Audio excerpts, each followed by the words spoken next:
Buenas tardes, mi nombre es Jenny Estefania Urquijo Ortiz de la ciudad de Bogotá. Pertenezco al programa de Regencia en Farmacia.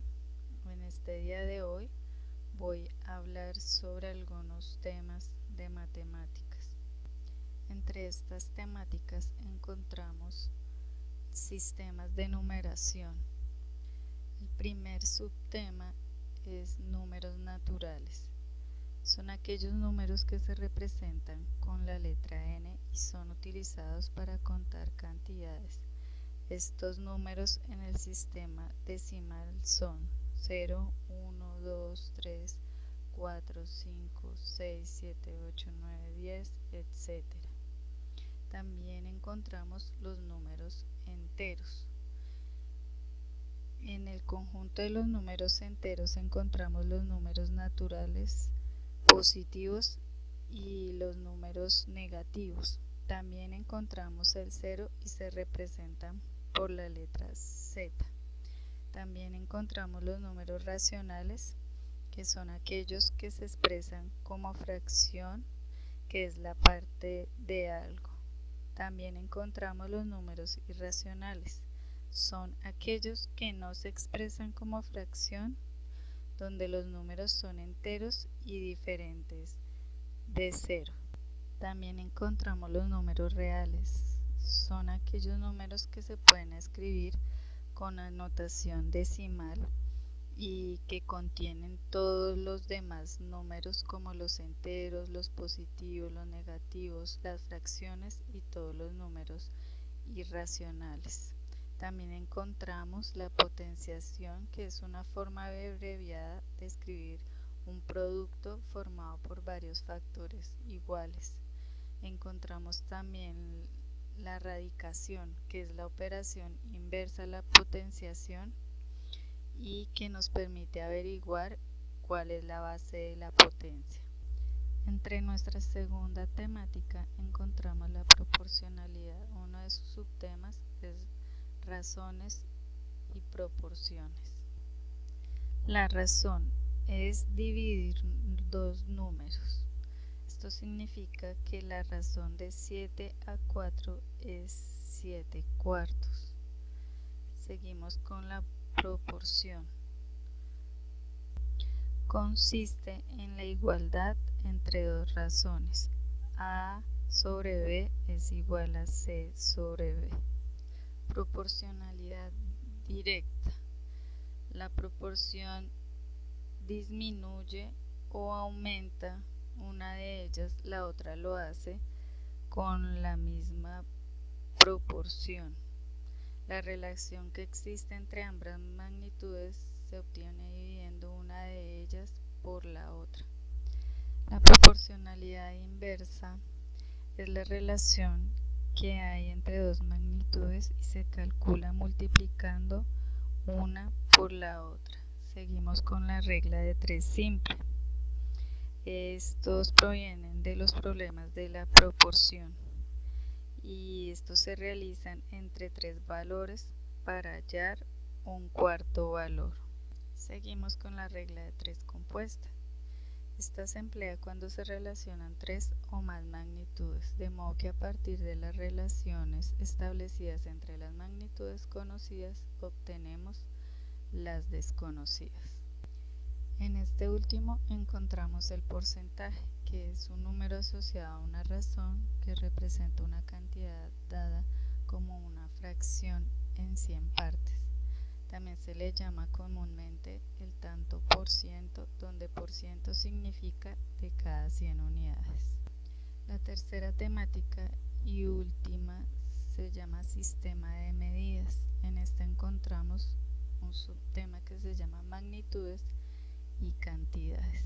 Entonces, magnitud es todo aquello susceptible de aumentar o disminuir. Hay dos clases de magnitudes, las que se pueden medir o contar y las que no. La cantidad es cada estado particular de la magnitud mensurable, lo que ocurre en un momento determinado.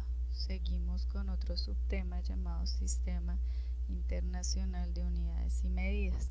Es un sistema decimal en que las magnitudes difieren de la cantidad fundamental en potencias de 10 mediante el uso de prefijos como múltiplos o como submúltiplos de la unidad básica.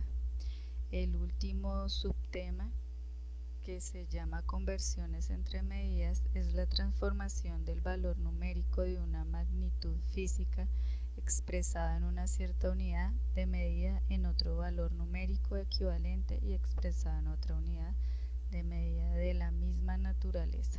A continuación vamos a hacer dos ejercicios relacionados con las temáticas anteriores. Entonces vamos a hacer uno relacionado con los números racionales. Entonces el primer ejercicio dice: realice la siguiente suma de fraccionarios. Entonces encontramos en esta suma de fraccionarios 1/3 más 2 octavos menos 4/24 más 5 cuartos. Entonces lo primero que tenemos que hacer, como podemos ver acá, es organizar estos números en fraccionarios para que quede uno sobre el otro, de acuerdo como está anteriormente. Entonces, ¿cómo vamos a resolver esta suma de fraccionarios? ¿Qué hacemos? Existe algo que se llama el mínimo común múltiplo, que es escoger los denominadores de abajo de las fracciones y los ubicamos uno seguido del otro. Entonces, en la primera tanda vamos a escoger un número que sea divisible por todos aquellos. Entonces vemos que el 2 es divisible por 4, por 24, por 8, pero no por 3. Entonces ya disminuimos. En esta igualmente lo hacemos porque 2 es divisible por 2, por 12 y por 4, por 3 no, entonces lo dejamos quieto. Seguimos con el 2. Entonces ya como aquí nos dio el resultado 1, entonces seguimos con este que nos da 3, con este 2 que nos da 1 y dejamos quieto otra vez el 3 porque no es divisible.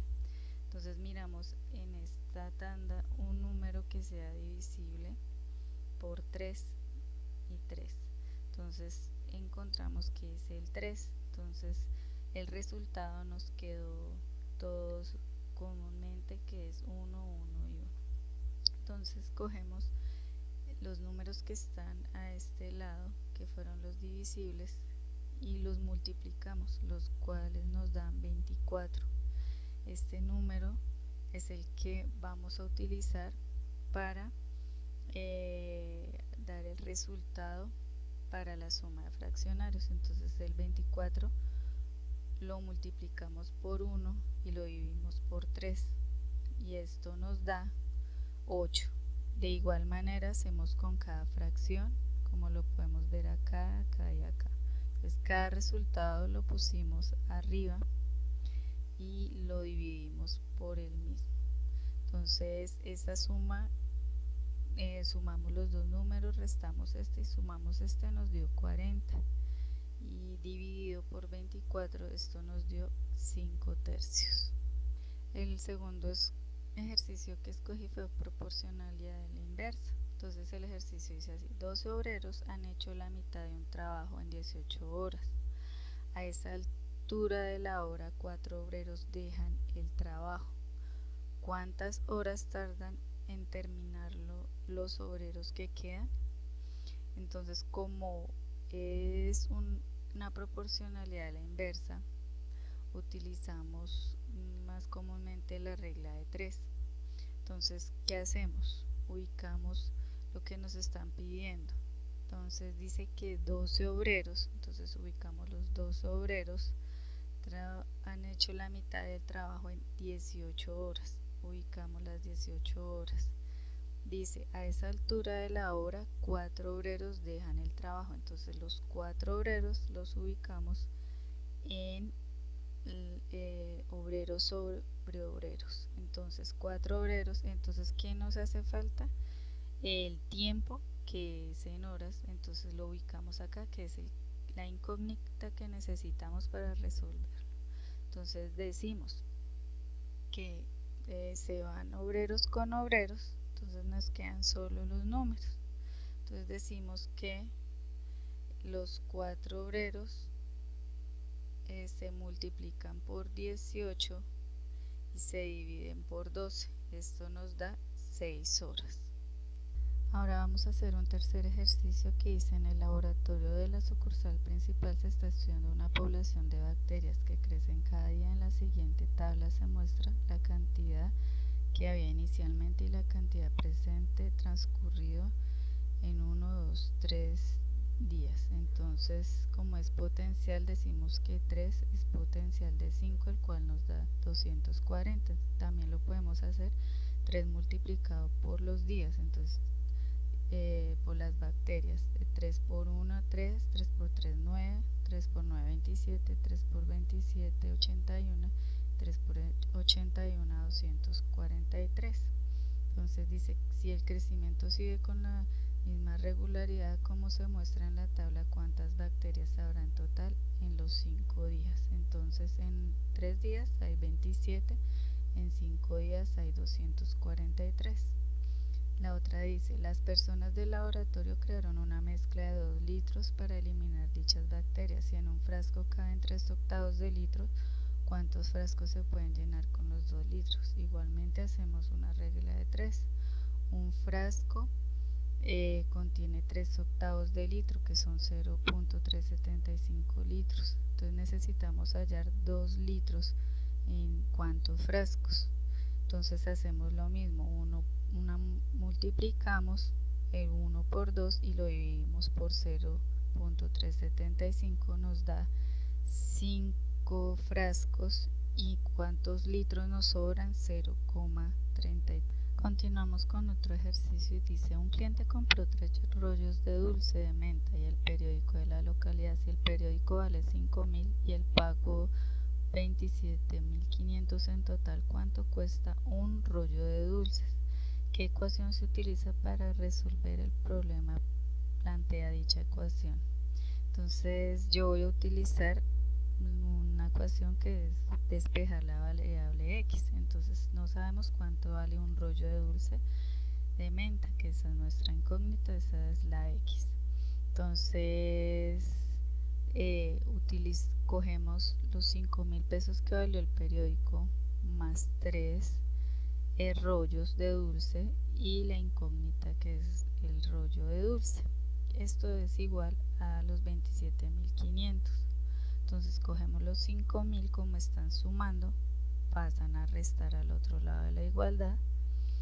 Después, como tenemos que dejar sola la x, cogemos el 3 y lo bajamos y pasaría a dividir. Entonces hacemos primero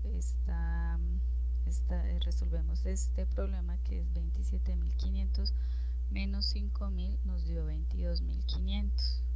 De ahí estos 22.500 los dividimos por 3. Como ya despejamos nuestra variable, entonces lo que nos dio fue 7.000. Entonces lo que nos quedó fue 7.500 pesos de cada rollo de dulce de menta. Vamos a hacer otro ejercicio. A los 3 mejores empleados se reparte una bonificación de 1.800.000. Al primero le dan 4/9 de esta cantidad, al segundo 1/3 y al resto el tercero. ¿Cuánto recibe cada uno de ellos? Entonces cogemos la bonificación al primer empleado, 1.800.000, lo multiplicamos por 4 y lo dividimos por 9, esto nos dio 800.000 pesos. Al segundo empleado cogemos de nuevo la bonificación, lo multiplicamos por 1 y lo dividimos por 3, esto nos dio 600.000 pesos. De ahí sumamos las dos cantidades, nos dio 1.400.000. Entonces, ¿qué hacemos? Cogemos la bonificación y le restamos ese 1.400.000, lo cual nos dio 400.000 pesos, que fue lo que le correspondió al tercer empleado. Con esto podemos concluir que las matemáticas son muy fundamentales, sea desde que salgamos de nuestra casa, al coger el bus, al comprar algo en el mercado, sea desde una ama de casa hasta un ingeniero, siempre va a necesitar las matemáticas. Igualmente nosotros en nuestra profesión La utilizamos para varias materias como química, regencia, para